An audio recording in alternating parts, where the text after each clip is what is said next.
Dalili mbaya kwa mzazi au kwa mwanamke au mwanaume ambaye anahusika na masuala zima ya uzazi.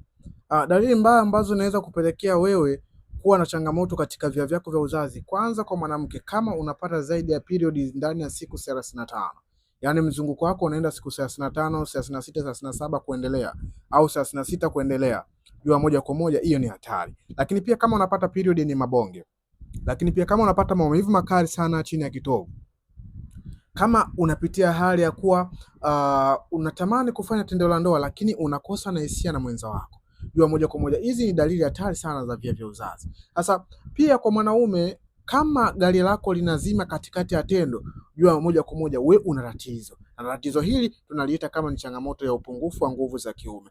Kama unapitia hali ya uume kuwa legevu, lakini pia kama unapitia hali ya kuwa hisia unahitaji kuendelea na tendo lakini hisia zinakosekana kabisa, jua moja kwa moja wewe una changamoto ya upungufu wa nguvu za kiume. Lakini pia huwa ukishika korodani zako zinatoa maumivu makali sana, jua moja kwa moja wewe una changamoto. Yaweza kuwa moja kwa moja ikaweza kupelekea kushindwa kutungisha ujauzito kutokana na korodani yaweza kuzalisha manii ambazo ni nyepesi na ambazo hazina mbegu za kiume ambazo zinaweza kufanya urutubishaji wa yai. Sasa kama wewe ni mwanaume, nikukumbusha kuwa afya yako ni mikononi mwako. Badala wake mchukue mwenza wako, kama mna hizi changamoto ambazo nimezieleza, nenda kituo cha afya ukapate matibabu na ushauri zaidi.